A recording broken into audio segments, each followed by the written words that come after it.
The Spanish Ghost of World War II, Francisco Boix.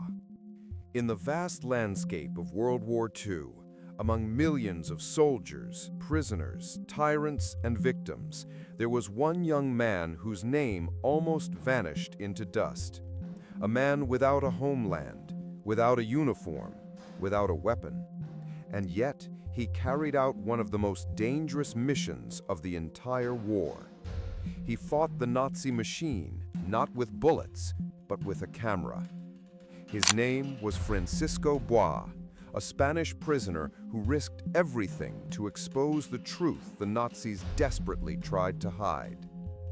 Inside Mauthausen concentration camp, one of the darkest, deadliest places ever built, Boix stole the Nazis' own photographs, thousands of them, and protected them from destruction.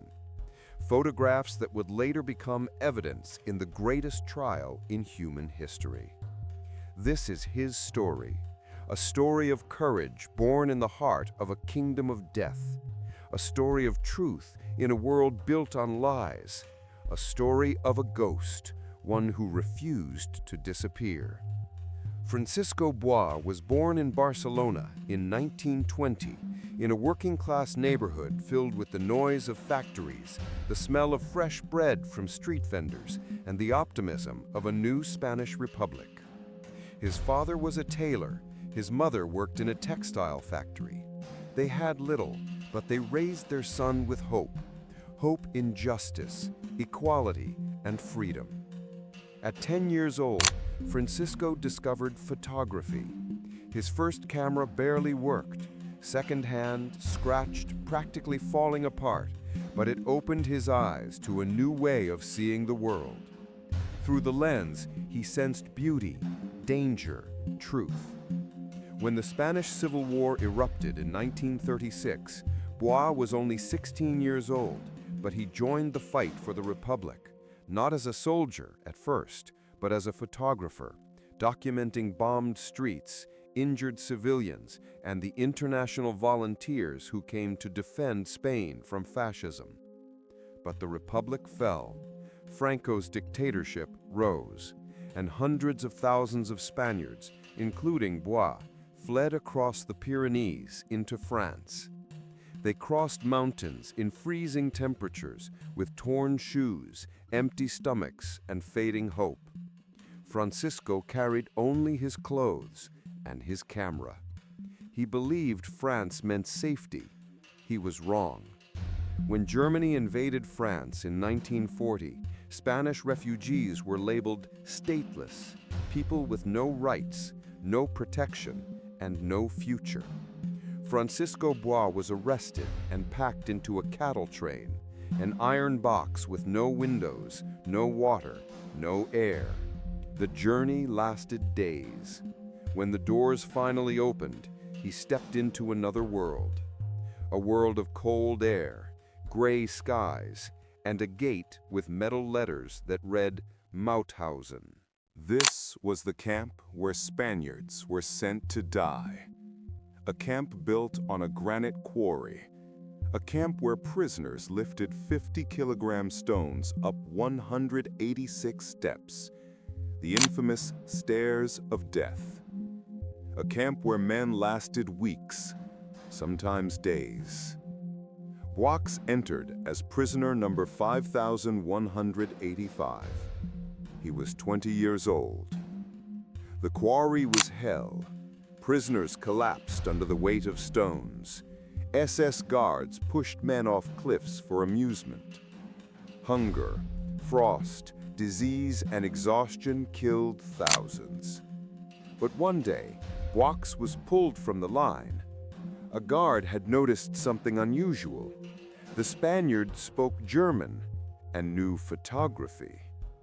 This small detail, this single talent, saved his life. Boix was transferred to the Erkennungsdienst, the SS Photographic Identification Service. Inside that dark room, surrounded by chemicals, negatives, and cameras, he handled the visual record of the camp. Registration photos, torture sessions, medical experiments, executions, visits from high-ranking Nazis. The SS photographed everything because they believed they would never be judged. But Boix realized something the Nazis could not imagine. These photographs were evidence that could one day expose the truth. He made a decision, one that could get him executed in seconds. He would steal the photos.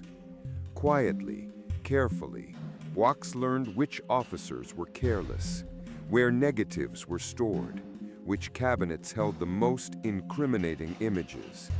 He memorized routines, he timed footsteps, and he began smuggling negatives out of the lab.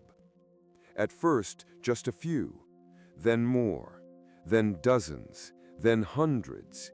He hid them in clothing, in food buckets, in wooden crates, inside hollowed-out shoes. But he needed help. So he formed a secret network of Spanish prisoners, men who worked in the kitchens, the storage rooms, the laundriettes. Together they created a chain of resistance, passing negatives from one man to another. A single mistake would mean death. Outside the camp, two young Austrian girls, among them the courageous Anna Pointner, hid the photographs in their home, beneath floorboards, behind walls, wrapped in cloth. If discovered, they would have been shot. Every photo saved was a triumph. Every negative protected was a silent act of rebellion. Boix wasn't stealing images. He was stealing history. The photographs revealed nightmares beyond imagination. Bodies stacked like firewood, skeletal prisoners collapsing on the stairs of death, SS officers smiling as they watched executions, children dying in cold rooms called hospitals, Soviet POWs shot in the head, naked prisoners used as medical experiments, Albert Speer, Hitler's architect, strolling through the camp with officers, the crematorium smokestack releasing ashes into the wind, ashes of human beings. These were not just images, they were voices. Voices of the dead crying out for justice. Boix protected them with his life. On May 5, 1945, American troops reached Mauthausen. Prisoners rushed to the gates, crying, falling to their knees, unable to believe freedom was real. Francisco Boix ran, not away from the camp, but toward the village house where the negatives were hidden. And they were still there, safe, untouched, thousands of them. He gathered them into boxes and delivered them to the US military. For the first time in years, he felt hope. 1 year later, Boix stood in front of the world. He was the only Spaniard to testify at the Nuremberg trials. The courtroom was filled with the architects of terror, leaders of the Nazi system, men who tried to deny everything. Boix looked them in the eye and said, "These photographs were taken by the SS themselves." He presented images of torture, starvation, and murder. He showed the proof that high-ranking Nazi leaders, including Albert Speer, had visited the camps. He repeated the names of officers responsible for executions. His testimony shattered the lies of the Nazi defense, and because of Boix, several officials were convicted. After the war, Boix lived in Paris and worked as a photojournalist, documenting trials of Nazi collaborators.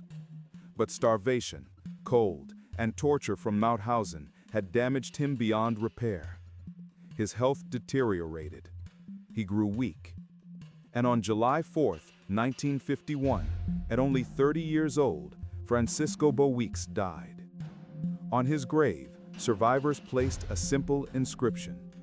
He fought with a camera so the world would never forget. Today, the photos he saved are displayed in museums, archives, schools, documentaries, and history books across the world. They are truth. They are justice. They are memory. And they exist because one young Spaniard, imprisoned, starving, alone, refused to let the truth die with him.